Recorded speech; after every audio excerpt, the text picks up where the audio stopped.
Magandang umaga po sa inyong lahat at live mula dito sa Pag-asa Weather Forecasting Center. Narito na ang lagay ng ating panahon ngayong araw nga ng Linggo, September 14, 2025. At unahin po muna natin yung ating inisyu na heavy rainfall warning as of 2 a.m. May nakataas tayo na heavy rainfall warning particular na sa may bahagi ng Quezon at Camarines Norte. So in the next 3 hours po, patuloy na makararanas ng malalakas na mga pagulan dulot nga nitong binabantayan nating low pressure area sa may bahagi ng Quezon at Camarines Norte, maging yung mga karatig na mga lalawigan din po. No? So makikita natin ating mga latest na mga heavy rainfall warning, thunderstorm advisories at mga general flood advisories sa buong bansa. Pumunta lamang po tayo dito sa panahon.gov.ph at makikita po natin ating mga latest warnings na inilabas ng ating ahensya. Samantala, sa ating latest satellite images naman, makikita po natin patuloy na minomonitor itong low pressure area na huling namatan as of 3 a.m.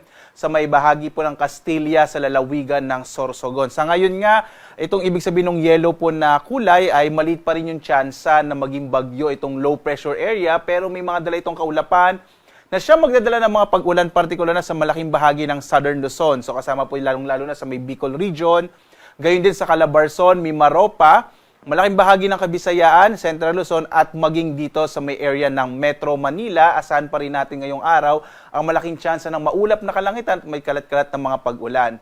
Base rin sa ating pinakahuling mga datos, posibleng itong kumilos, itong low pressure area pakanluran hanggang sa umabot po ito sa may area ng West Philippine Sea. So again, malit pa rin tsansa na maging bagyo, pero asahan pa rin natin na magpapaulan ito, particular na sa may Southern Luzon at Kabisayaan. Samantala naman, ang easterlies o yung hangin nagmumula sa Karagatang Pasipiko pa rin ang inasa natin makaka-apekto sa may bahagi ng Northern Luzon at magdadala ng mga isolated rain showers and thunderstorms, particular na sa hilagang bahagi ng Luzon. Asahan naman natin yung mga localized thunderstorms sa bahagi ng Mindanao. Maliban nga dito sa low pressure area na ito, ating minomonitor, ay wala tayong binabantayan na anong mga LPA o bagyo sa loob at labas ng Philippine Area of Responsibility sa kasalukuyan. Samantala, as of 5 a.m., naglabas po tayo ng weather advisory. Ito po yung inaasa natin malalakas na mga pag-ulan pa rin na maaring maranasan within 24 hours, particular na sa may area ng Quezon, Marinduque, Camarines Norte at Camarines Sur dahil po yan sa low pressure area na ating minomonitor. Mag-ingat po itong mga lalawigan kung saan may nakataas po kung saan po nag-issue po tayo ng weather advisory dahil posible pa rin yung mga malalakas na mga pag-ulan na maaring magdulot ng mga biglaang pagbaha or yung mga flash floods at paggunang lupa or landslide. So mga kababayan, mag-ingat po tayo, no?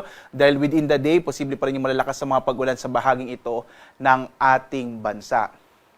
Ngayong araw nga, inaasahan natin ang maulap na kalangitan na malaking tsansa ng mga pag-ulan dulot ng low pressure area, particular na dito sa may Central Luzon, kasama ang Metro Manila, Calabarzon, Mimaropa at Bicol region. Ang nilalabing bahagi naman ng Luzon makararanas ng mga isolated o pulupulong pag-ulan, pagkilat, pagkulog, lalo na sa hapon hanggang sa gabi ngayong araw ng Linggo. Agwat ang temperatura natin sa Lawag, 26 to 32 degrees Celsius, sa Baguio 17 to 24 degrees Celsius, sa Kamaynilaan 25 to 31 degrees Celsius, habang sa Tuguegarao 24 to 33 degrees Celsius, sa Tagaytay naman 23 to 29 degrees Celsius, sa Legazpi 24 to 28 degrees Celsius.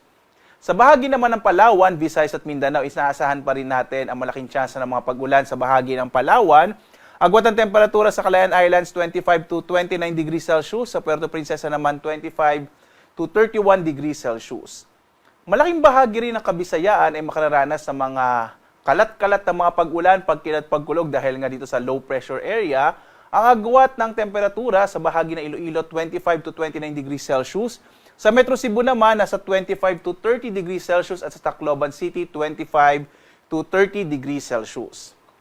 Sa bahagi naman ng Mindanao, asahan po natin sa umaga. Medyo malit yung tsansa ng mga pag-ulan, pero pagdating ng hapon hanggang sa gabi, posible pa rin yung mga localized thunderstorms na maaaring magdala na kung minsan po ay malalakas sa mga pag-ulan. Normally, tumatagal na 1 hanggang 2 oras. Agwat ang temperatura natin sa Zamboanga, 25 to 33 degrees Celsius. Sa Cagayan de Oro naman, 24 to 31 degrees Celsius. Habang sa Davao, 24 to 33 degrees Celsius.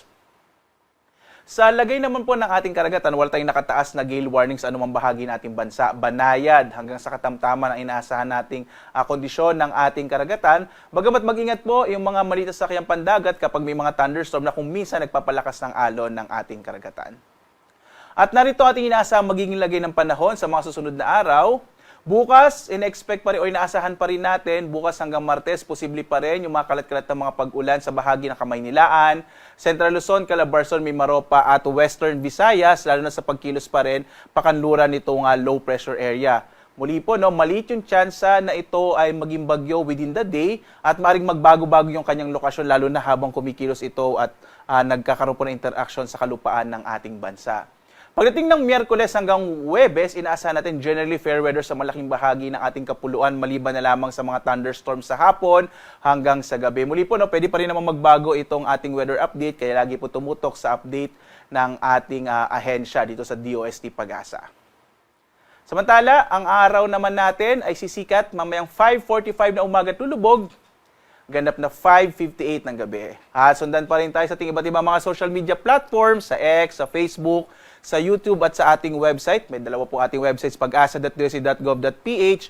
At para sa mga latest na mga warnings, iba't iba pong mga flood advisories at gayon din yung mga heavy rainfall warning, maaari po pumunta sa panahon.gov.ph. Makikita nyo po lahat ng warning sa buong bansa. At live nagbibigay update mula dito sa Pag-asa Weather Forecasting Center. Ako naman si Obet Badrina. Maghanda po tayo lagi para sa ligtas na Pilipinas. Maraming salamat po. Have a blessed Sunday sa inyong lahat.